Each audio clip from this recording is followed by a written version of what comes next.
I've been a forest ranger for nearly 20 years, and the things I've seen, they're not the kind of stories you tell around a campfire. You wouldn't believe me if I told you anyway. I barely believe them myself, even after all this time. But here I am, living with the memories, night after night, haunted by what I've witnessed in the deep woods. These aren't tales of lost hikers or bears rummaging through campsites. These are things far worse, things that shouldn't exist, but do. The cabin that shouldn't be there. There's a section of the forest that none of us go near anymore. It's isolated, far from the main trails, and I stumbled across it by accident one evening when I was out patrolling. I was checking some boundary markers when I saw it, an old cabin. It looked abandoned, barely holding together, but I hadn't remembered seeing it before. Curiosity got the better of me, so I approached. The air felt wrong, heavy, and the trees around the cabin seemed to lean inward, like they were suffocating it. I stepped onto the porch, and that's when I noticed something off. The cabin was completely silent. No wind, no birds, nothing. I opened the door, and inside, it was as if time had stopped. There were chairs, a table, even a fireplace, but everything was coated in dust, untouched for who knows how long. The air smelled like rot. I didn't stay long. Something inside me screamed to get out. I left, made my way back to the station, but when I checked the maps, there was no cabin listed there. I went back the next day with a few other rangers to show them what I'd seen. It was gone. Nothing but trees and underbrush. The cabin had disappeared, like it had never existed. But I know what I saw. The children made of wood. A few years later, in another part of the forest, I found something that haunts me to this day. I was investigating reports of strange sounds coming from a densely wooded area, a place where hikers never went. It was late afternoon when I heard it. Children's laughter. High-pitched, playful, coming from deep within the trees. At first, I thought maybe some kids had wandered off the trails, but as I followed the sound, it became clear that something wasn't right.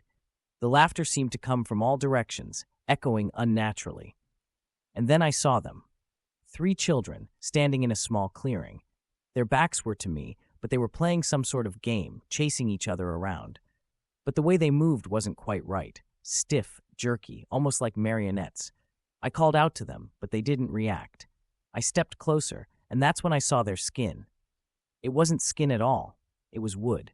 Their faces, their limbs, their hair, all made of gnarled, twisted wood, like they had been carved from the very trees surrounding them.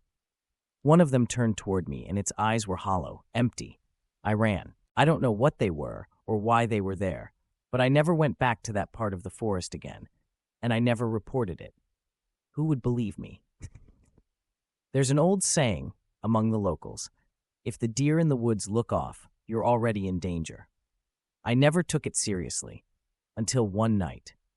It was late, around midnight, and I was driving back to the station after a long shift.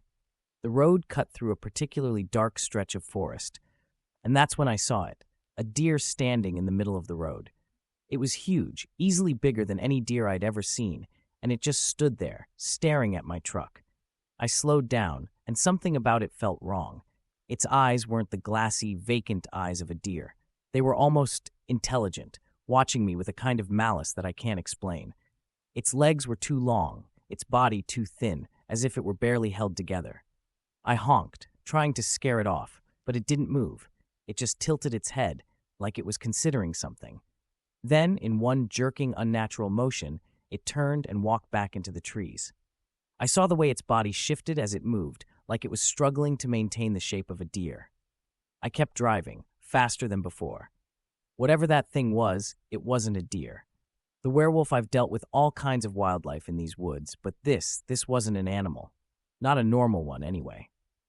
It was early autumn, and I was doing a routine patrol when I found a campsite that had been completely destroyed. Tents shredded, gear torn apart, but no sign of the campers themselves. There was blood, though. A lot of it. I called it in, and while I waited for backup, I heard something in the distance. Something moving fast. I've tracked bears before, and this was too fast for a bear. It sounded like it was circling me, staying just out of sight. Then I saw it. It stepped out of the shadows on 2 legs, towering over me, covered in matted fur. Its snout was long, like a wolf's, but it wasn't a wolf. Not entirely. The eyes, they were human, or had been once. They glowed with a twisted intelligence, one that knew exactly what I was. It bared its teeth, lips pulling back into a snarl, but it didn't come closer. It just watched me, like it was deciding whether I was worth the effort. I didn't move. I didn't breathe. And then, just as quickly as it had appeared, it melted back into the trees. When the other rangers arrived, we searched the area, but we found no sign of the campers. They were never found.